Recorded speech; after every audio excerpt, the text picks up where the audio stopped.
Before we jump into today's show, I've got a really exciting announcement to make. The autumn cohorts for Start Your Podcast group program are now open. There are 5 dates between September and October, and it's a 6-week program that will get you launched before Christmas. So if podcasting was on your to-do list this year, if you really want to get your podcast up and done by the end of 2023, then come and join me for one of those cohorts and let's make it happen.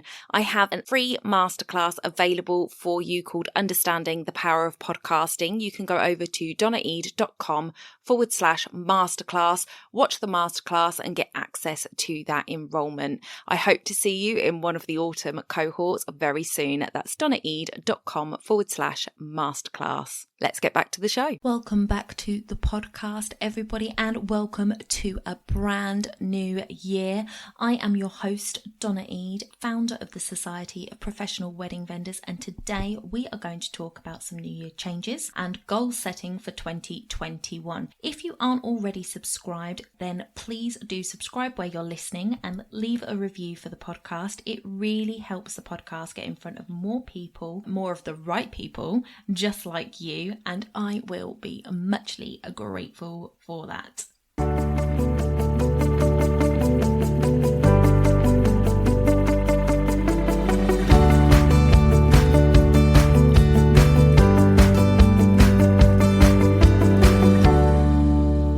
Happy New Year, everyone, and welcome to 2021.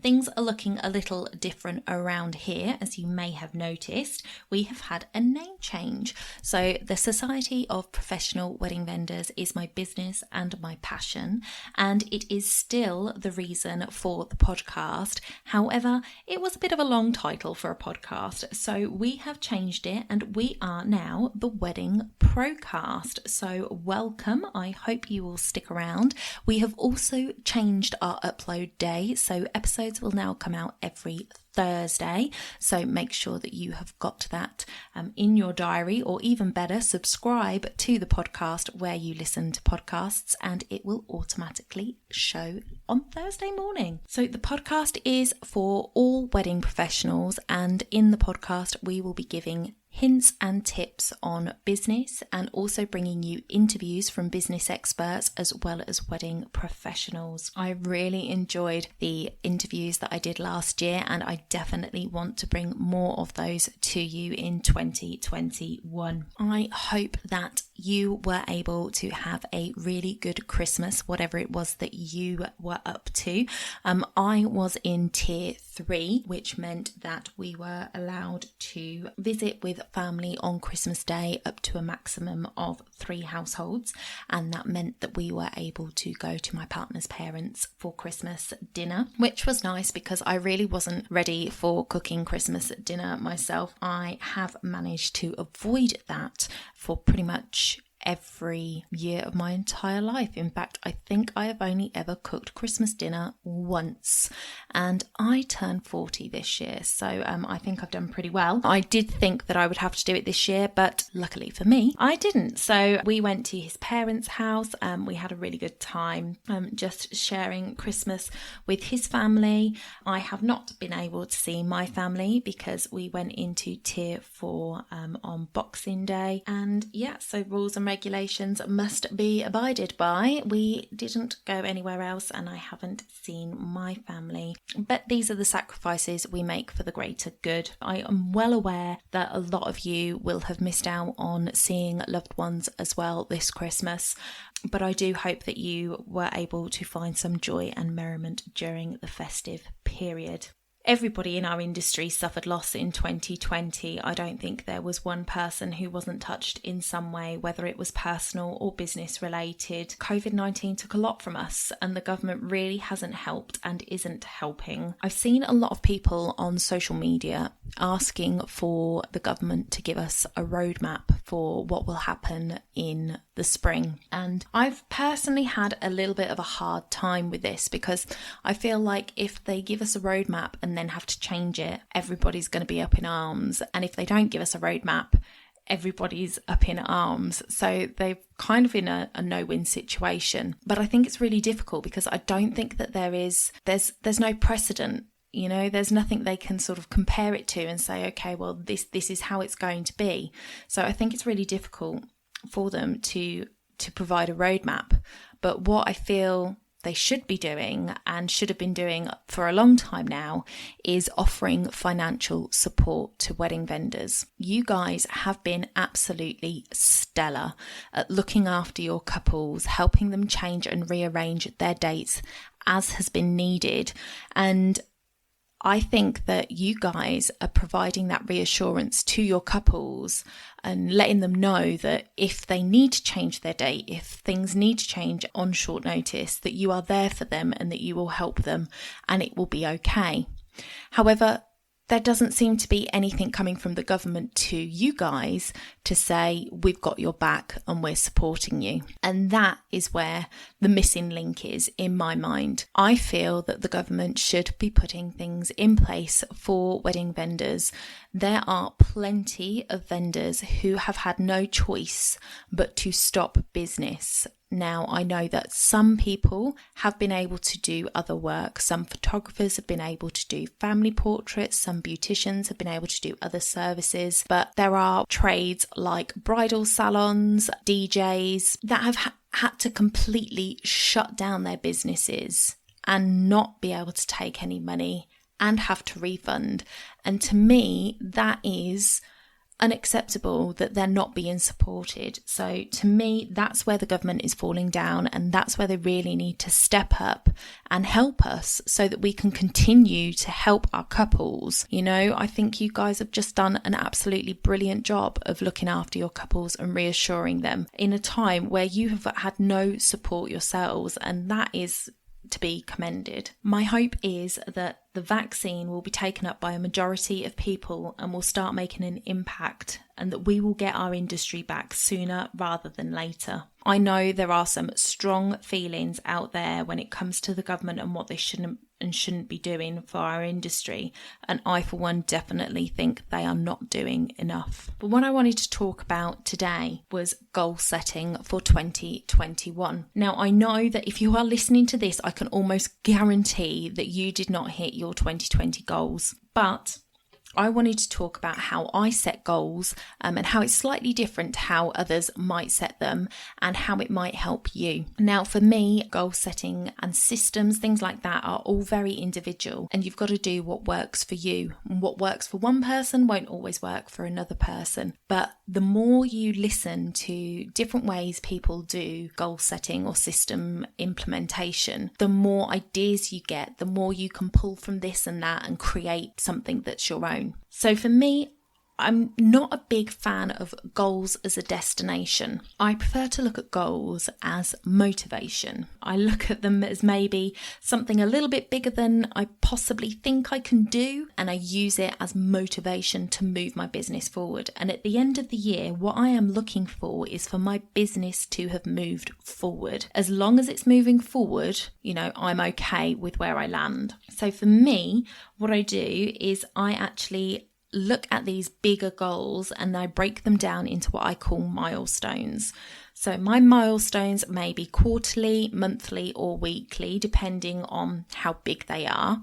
But by creating these smaller milestones, it breaks that big goal down into lots of small, manageable chunks. And when you succeed at a manageable chunk, you're one step closer to reaching your goal. Also, the thing with having small, manageable chunks is that if you don't reach it, if you don't get that chunk done, you know that you're off track and you can pull it back when you go to the next milestone. So that's what I like to do. I like to set milestones to achieve my bigger goals. And then when I look back, I like to make sure that I'm reviewing those goals on a regular basis. So something that I do is I have a weekly CEO date with myself. It is in my Google Calendar. It is on a Monday morning and it is what I do every week. It is sort of set in stone, I suppose. And I think that we should all have meetings with ourselves that are set in stone to track our business. We can get so busy doing our business. We can get so busy doing our craft. We can get so busy with being in business that we don't stop to reflect, we don't stop to look at where we are, we don't stop to check that we're still on track. One of the things that I found last year was that because I wasn't really looking back at what I had done, I was missing where I was going. And so that's something that I plan to change this year. And I'm going to change that by adding in not only my weekly CEO date, which is where I check things like my social stats. I'm going to be adding in a monthly milestone meeting. And that monthly milestone meeting is where I'm going to sit down with myself for an hour. It's going to be booked on my calendar so that I make sure that I do it. And I'm going to sit down, I'm going to look at what my milestones are for the month or for the quarter, whatever they are. And I am going to see how well I'm doing at meeting those milestones. Am I moving towards them? Am I off track? So that I can put things in place for the next month to bring me back on track or to hit or exceed those milestones. And as long as you're doing that, if you are then falling off track, you can see where you're falling off track and you can see what you need to do and what you need to put in place for the next month or the next quarter to bring that back. If you don't do this and you just set one big goal, then you're just like, okay, so that's my aim. So you think about it a lot. You think, oh, I want to hit this in revenue this year. And that's what my goal is. But you're not actually tracking it in any way, shape or form. Then when you get to the end of the year and you go, okay, I didn't hit it, you can't see where the fault lay, as it were. So if you had, for instance, a revenue goal in mind and you fell short on that goal, if you had been keeping track of it with your milestones, if say you for ease, if you were saying you wanted to do £12,000 a year, and so that's £1,000 a month, if you were keeping track of it at the end of the month, had a monthly meeting with yourself and said, okay, how much money have I brought in this month? And you know you only brought in 800, you can go, okay, we fell short this month. We need to make sure that we do 1,200 next month to make up for it. And you can work on trying to bring in that extra income in that following month. Equally, if you have a really good month and you go, okay, we've done 3,000 this month, fantastic. Okay, well, we'll keep our goal at 1,000 to bring in 1,000 next month. But if you fall short in a few months after that, you know that you've got that contingency there, that you're still on target. So it's really important to make sure that you are tracking your goals and tracking your milestones that are going to get you to your goal so that you can come somewhere closer to hitting them. Now, for me, like I said, it's not about hitting the goal necessarily. It's about keeping me on track and moving me forward and motivating me. So I tend to set goals that are probably a little bit outside of the reach. I tend to go for the stretch goal, not according to my calculations, this should be easy. I don't like those kind of goals. I want a bigger goal. So I tend to go for the stretch goal. And it isn't that I think that I'm going to hit it, but I know that I'm going to try for the whole year to reach that goal. And by doing that, it means that I'm going to get somewhere in the region and that I'm going to do better than I did last year. So those are my tips. I will pop Rachel Cook in the show notes. She is the lady who taught me all about the CEO date. So that's my weekly date with myself. And I've also got for you a download, which is my milestone meeting agenda, which you can download. So you can head over to bit.ly/WPC037 to download that agenda. And what you can do is take that agenda and change it to fit your tracking metrics and the things that you're going to be looking at. Thank you so much for joining me for this first podcast of 2021. I hope that if this is your first time listening, then you will hit subscribe where you listen so that you will be able to get each episode as it drops. As I say, it will be dropping on a Thursday from now on. Don't forget to download that CEO meeting agenda and adapt it for you at bit.ly/WPC037. And I will be back next week where I have got a really special guest coming on the show. It is the maestro himself, Lincoln Noel. So do join us next Thursday for that. See you soon. Bye for now.